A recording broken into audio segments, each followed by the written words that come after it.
What's good, everybody? It's your boy, Mr. CDK Boxing. Let's talk boxing. We're going to start this off right, and we ain't going to play no games. Let's get right into it. Deontay, the Bronze Bomber Wilder, his next fight is against a guy that's 18 and 11, Mr. Curtis Harper. Cab driver, limo driver, taxi cab driver, whatever you want to call the man. That's who we're about to watch Deontay Wilder fight, man. Listen, the guy Harper just fought a guy. His last fight was against a guy that was 3-42. This is what it's come to. Since Deontay Wilder has moved on to Malik Scott, he is about to fight a guy with a record that is 18 and 11. That should tell you everything it need to tell you, man. Deontay Wilder cannot afford to lose this fight. If he lose this fight right here, he got to hang it up. This is a legacy defining fight. And what I mean by that is, man, do you want to lose to a guy, Deontay Wilder, that's 18 and 11? I surely hope not, man. I like the Bronze Bomber. I wish nothing but the best for him. I've always rooted for him. I like his story. He got into boxing for his daughter. Man, hey, that's near and dear to my heart when it comes to my children. I love my children. So I love to see Deontay Wilder. And, people didn't think that somebody, they say he just got a right hand. He proved a lot of people wrong and made a lot of money with that right hand. So I ain't mad at Deontay Wilder for that. Now, Tyson Fury. Tyson Fury is saying that he is retiring.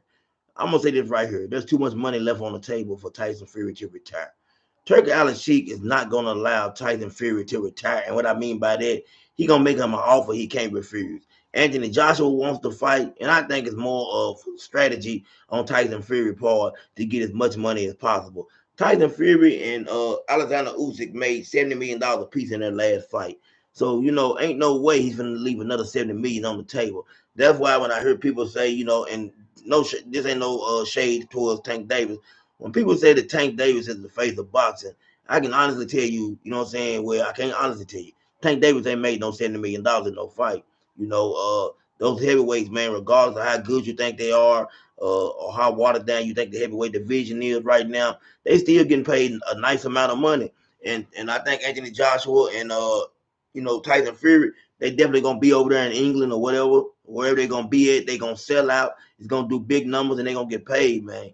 And I love what Turk Allen Sheik is doing with boxing, man. He's basically monopolizing the sports. Do y'all realize this is the first time we've basically had like a governor? Because he's basically outside of PBC, he's basically running boxing. Somebody calling me, they must don't know. I don't have time to talk at the moment, but I will get back with them. I'm into my boxing mode right now, and I truly got to say this, man. Turkey Allen Sheik is good for boxing. I don't care how people really feel about it. And the reason I say that is think about this. When the last time we had anyone, man, that was willing to put the money up to make these big fights? You can no longer use that excuse that the money ain't there because the money's there. And if Turkey want to see the fight, he gonna offer you what you want to hear. You know what I'm saying? He went to Canelo Alvarez, and that's what I like. You see how Canelo Alvarez being smart, being older than Tank, he didn't close that door up.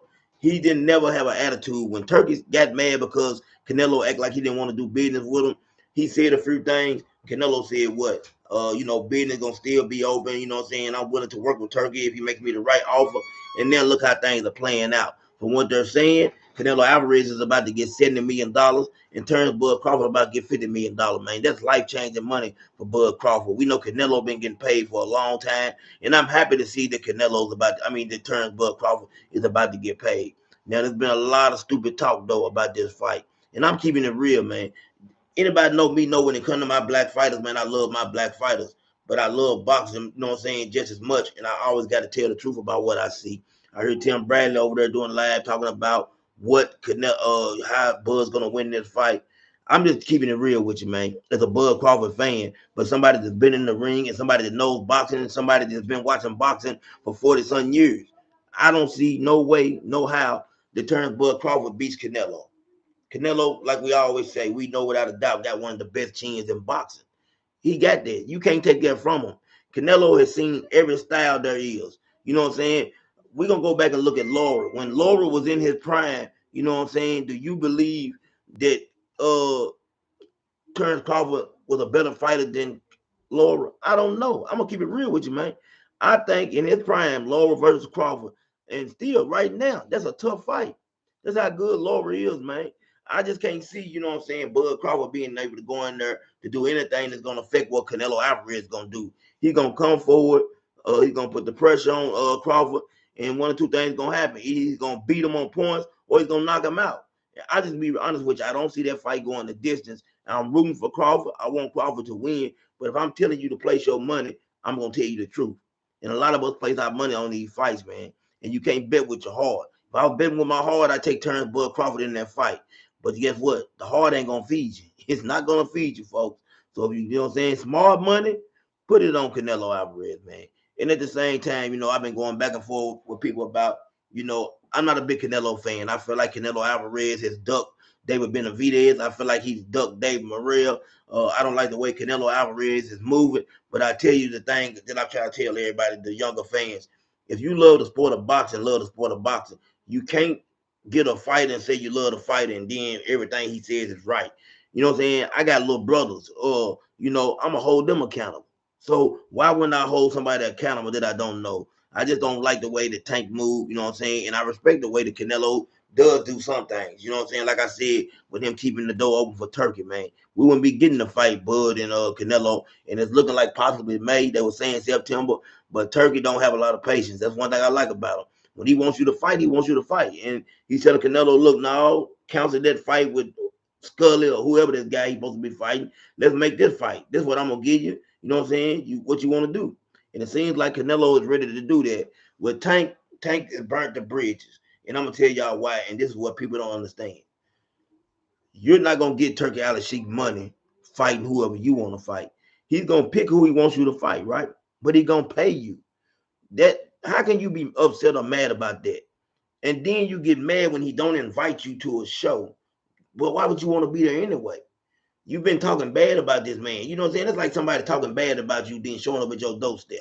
You gonna let him in? No. Don't talk bad about me, and then when I don't invite you to my house, you got a problem with it. Because that's what it is now. We know the Turkey bought Ring Magazine. That's his house now. I'm not gonna invite you when you keep on insulting me, talking bad about me. Javante Tank Davis shouldn't have got an invite. Simple as that.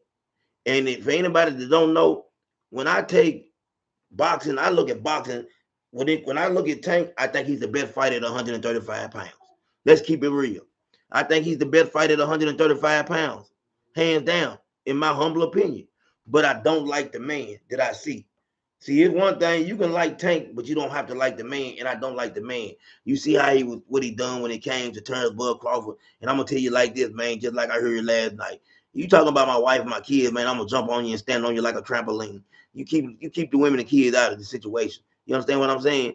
You don't involve the men, and that's what he's done. And now when you do something like that, you can't take it back. So when Bud see him, however Bud reacts, guess what? He can't be mad at nobody but himself. Tank is 135 pounds, folks. You know what I'm saying? Outside of the ring, it's a whole different ball game. It's one thing being up boxing somebody, but it's another thing when you're 135 pounds to be talking crazy to somebody outside that ring. You know what I'm saying? You're gonna get yourself in a whole lot of situations that you don't want to get yourself in when you're talking crazy like that. So that's one problem I get, man. I just don't respect the way the Tank is moving. We see how when Ryan Garcia and Teofimo Lopez made these racist statements, he didn't have nothing to say about that. But every time a black fighter has anything going on, whether it's Shakur, Devin, Turns, whoever, he has something bad to say, man. And we all have that syndrome, man. It seems like it's black men. What is it about us black men that make us always want to talk bad about each other? You know what I'm saying? We see how Teofimo moving. We see how Ryan Garcia moving. And it seems like Tank don't really have a problem with that. But anytime that Devin Haney or one of those guys are doing anything good, he got a problem with it. All I want Tank to do is to prove that he's the best. And I think he's the best. Ain't no ifs, and buts about it. But you got to get in there with these guys. They were talking about on my guy BVO channel about basically career legacy fight. Does Tank have a legacy fight? I don't want to say he got a legacy fight, but I think the Bueno Pedraza, Mario Barrios, Leo Santa Cruz, those were really big wins. Those were big wins. But if him and Shakur Stevenson face each other, that's a legacy fight to me. Keyshawn Davis get 4 or 5 more fights up under his belt. That's a legacy fight for Tank. Teofimo Lopez right now, legacy fight. Devin Haney, legacy fight. Tank has the opportunity, man, to have 5 future Hall of Famers on his resume, and I think he can beat them all. I don't think Tank is looking at it like that. Yes, the money. People keep on talking about Tank is there for the money. I can tell you this right now. If you're there for the money, you can make a whole lot more money fighting Shakur Stevenson and Teofimo Lopez than you can fighting Lamont Rose. So are you really there for the money, or do you just want to keep on racking up wins and keeping your oath? That's what people got to understand. There's a difference between being there for money and just trying to hold on to your zero. And I think Tank is trying to hold on to his oath. It's more about that. And he don't need to do that. He just don't need to do that. I ain't gonna hold y'all up too much tonight. You know what I'm saying? I just wanted to get that out there, throw out a few things. Uh, Clarissa Shields and her next opponent, I think her name is Danielle Perkins. I had the opportunity to watch Miss Perkins. Shout out to her. You know what I'm saying? She used to be a former basketball player. She played for St. John. She also played overseas. I don't know if she was in a car wreck or what happened, or did she get hit by a car. But I know something ended her career. She had like 6 amateur fights. She's a New York Golden Glove winner. And, I looked at her, and the first thing I noticed was she's flat-footed, slow hands, and I don't see her beating Clarissa Shields. She don't move right. She just slow. Like I said, she's very flat-footed. I don't think that she's gonna get the job done. But I do wish her the best, and I hope, you know what I'm saying, that she does, get in there and get Clarissa a fight. Everybody wants competition. Real fighters want competition. That's why I don't understand Tank. Tank has a chance, man. Listen, I'm gonna tell y'all what's gonna happen. PBC, with this deal they have with Amazon Prime, they don't have a real backing. Don't be surprised if Al Heyman gets together with Turkey Al-Sheikh, and next thing you know, Tank is working for him. I think Tank really needs to watch how he's moving and what he's saying, because your boss is just right around the corner. Man, this is CDK Boxing. Guess what? I'm out.